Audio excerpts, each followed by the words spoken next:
Hello everyone, कैसे हो आप सब लोग। तो पिछली वीडियो में हमने पढ़े थे टेंस और टेंस के प्रकार। तो और उनमें भी हमने पढ़ा था प्रेजेंट इंडेफिनिट टेंस। तो प्रेजेंट इंडेफिनिट में हम सिंपल टेंस पढ़ चुके थे। और आज हम नेगेटिव सेंटेंस और इंट्रोगेटिव सेंटेंस देखेंगे। तो ऐसी ही नई वीडियो देखने के लिए चैनल को सब्सक्राइब ज़रूर करें और लाइक भी किया करें। कमेंट में बताया करें कि वीडियो आपको कैसी लगी। तो चलो शुरू करते हैं। तो ये हमारा निगेटिव सेंटेंस होता है। यानी सिंपल टेंस में हम पहले ही पढ़ चुके हैं कि सिंपल टेंस में हम प्रेजेंट इंडेफिनिट में हमारी जो हेल्पिंग वर्ब होती है उसका यूज हम नहीं करते हैं। और निगेटिव और इंट्रोगेटिव में हम हेल्पिंग वर्ब का यूज़ करते हैं। तो इसका जो वर्ड ऑर्डर होता है वो सब्जेक्ट, फिर उसके बाद हेल्पिंग वर्ब, फिर उसके बाद हम नॉट लगाते हैं, फिर वर्ब और उसके बाद ऑब्जेक्ट।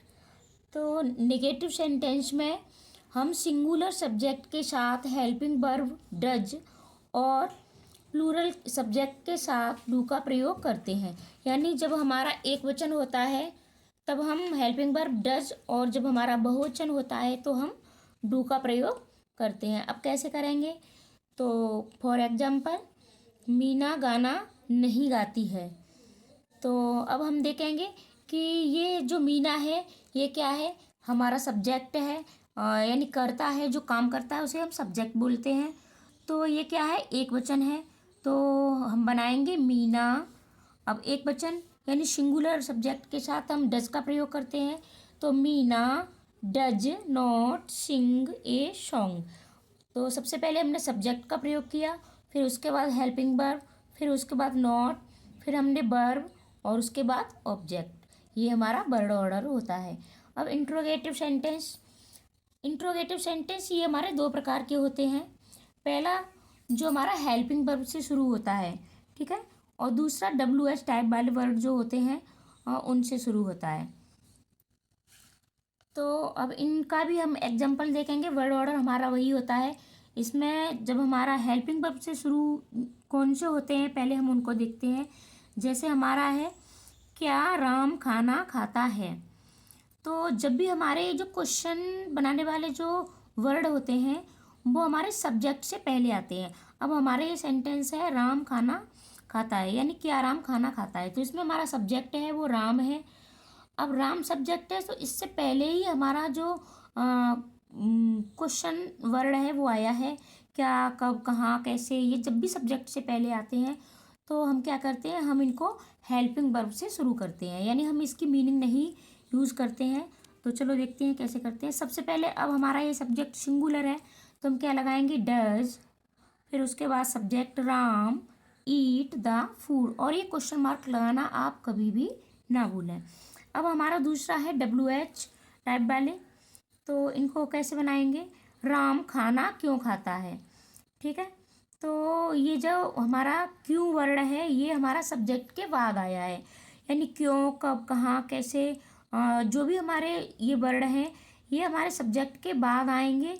तब हम क्या करेंगे, तब हम सबसे पहले हम इनकी मीनिंग लगाएंगे। तो वाई, उसके बाद तुरंत बाद हम हेल्पिंग वर्ब का यूज़ करेंगे। Why does Ram eat the food. अब हमने जितना भी शुरू से पढ़ा है उस सब की एक्सरसाइज कर लेते हैं। तो जैसे ये हमारा तुम पढ़ते हो, तो हम तुम्हें पहले ही बता चुके हैं कि जो हमारे सिंपल सेंटेंस होते हैं प्रेजेंट इंडेफिनिट में उनमें हम हेल्पिंग वर्ब का यूज नहीं करते हैं। तो हेल्पिंग वर्ब का यूज नहीं करते हैं और हम वर्ब के साथ एस और ई एस का प्रयोग करते हैं। यानी वर्ब में हम एस और ई एस जोड़ देते हैं, लेकिन वो भी हमारा जो सब्जेक्ट है वो कैसा होना चाहिए, एक वचन होना चाहिए। तो अब यू हमारा है, हमारा आई, वी और यू, इनका प्रयोग हम कहाँ करते हैं, यानी इनका प्रयोग सिंगुलर सब्जेक्ट में नहीं ना होके प्लूरल में होता है, ठीक है। तो ये हमारा हो गया यू रीड, क्योंकि ये हमारा बहुवचन में आता है, तुम पढ़ते हो। तो इसकी क्रिया में हम यानी इसकी वर्ब में हम एस और ईएस का प्रयोग नहीं करेंगे। He reads. अब इसमें वर्ब में हमने एस का प्रयोग किया है, यानी एस को जोड़ दिया है। क्यों जोड़ा है? क्योंकि ये हमारा क्या है, सिंगुलर है। ठीक है। अब तुम नहीं पढ़ते हो, you do not read.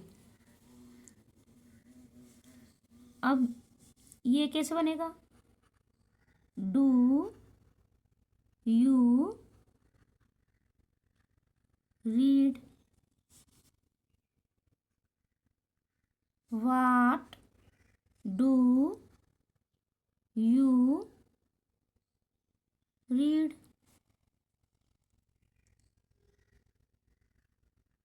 Do you not read? तो ये जो हमारा सेंटेंस है, क्या तुम नहीं पढ़ते हो, ये हमारा निगेटिव और इंट्रोगेटिव दोनों मिले हुए हैं, दोनों मिक्स हैं। तो इसमें हम क्या करते हैं, नॉट लगाने में हम गलती कर देते हैं।